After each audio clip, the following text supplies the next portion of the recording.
সেদিন সন্ধেবেলায় ছেলেকে নিয়ে একটু নিচে গেছিলাম। এমনিতে তো রোজই বৃষ্টি পড়ে, যাওয়া হয় না, তবে যেদিন গেছিলাম সেদিন ছিল শনিবার।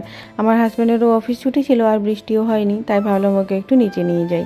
ও নিচে বেড়াতে যাওয়ার জন্য খুব অস্থির হয়, বেড়াতে যাওয়ার নাম করলে আগে জুতো পরে নেয়। তো ওখানে কিছুক্ষণ বসেছিলাম আর দূর থেকে জল দেখতে পেয়ে আমার ছেলে বলছে জুন জুন।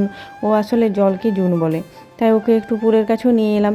আমাদেরও খুব ইচ্ছে হয় পুলে আসার, কিন্তু আমাদের পুলে আসার কোনো উপায় নেই, কারণ ছেলে এখন খুবই ছোট, ওকে নামানো যাবে না। আর তাছাড়া আমাদের বাড়িতে তো আর কেউ নেই যে তার কাছে ছেলেকে রেখে আমরা দুজন আসবো, সেই কারণে আমাদের কখনো পুলে আসাই হয় না। অনেকে কিন্তু আসে, যখন খুব গরম পড়েছিল না তখন কিন্তু সন্ধেবেলাতে অনেকে পুলে আসতো।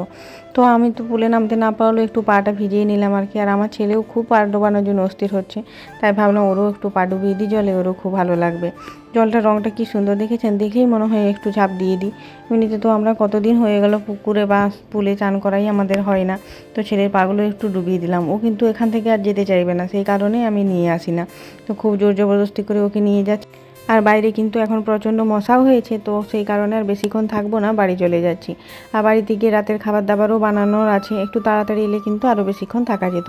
বাচ্চাদের খেলার রুমটাতে গেছিলাম, ওটা কিন্তু লক করা আছে, তাই যাওয়া গেল না, নয়তো ওখানে ছেলেকে একটু নিয়ে যেতাম। আর এখানে চলছে 15 আগস্টের প্রোগ্রামের জন্য প্র্যাকটিস। আর এখানে অনেক বয়স্ক মানুষজন বসে গল্প টল্প করছেন। আর তার পাশেই রয়েছে জিম। আর এই যে জায়গাটা দেখছেন, এই জায়গাটাতে কিন্তু পুজোর সময় প্যান্ডেল বানানো হয়। আগের বছর দেখেছিলাম, যদিও আমরা আগের বছর পুজোর সময় ছিলাম না, কিন্তু আমরা যেহেতু সপ্তমীর দিন বাড়ি গেছিলাম, সেই জন্য দেখেছিলাম যে সব কিছু রেডি হয়ে গেছিলো। আর এই ছোটো পুলটা, এটা তো আমাদের রুম থেকে দেখা যায়, তবে এই পুলটা এখন খুবই নোংরা জল হয়ে গেছে, কারণ এখানে এখন কেউ আর আসে না। আর যেহেতু প্রতিদিনই বৃষ্টি পড়ে, সে কারণে মনে হয় পরিষ্কারও করেনি, রোজই তো নোংরা হয়ে যায়। আর আমার ছেলে দেখুন বাড়ি যাওয়ার কথা বলতে ওর খুব রাগ হয়ে যাচ্ছে।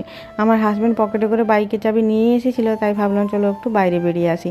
ঘরের মধ্যে কিন্তু প্রচণ্ড গরম, বাইরে হাওয়াতে বেশ ভালো লাগছে। অনেকটা ঘুরে এসেছি আমরা। আর সন্ধেবেলাতে এদিকে পরিবেশটা কিন্তু ভীষণ ভালো হয়, এদিকে রাস্তাতে কিন্তু পুরো গাছে ভরা। আর আমরা মাঝে মধ্যে এদিকে আসি, তবে আজ আসবো বলে ভাবিনি। তো আমার হাজব্যান্ড যেহেতু বাইকের চাবিটা পকেটে নিয়ে এসেছিলো, তাই ভাবলাম একটু ঘুরে আসি।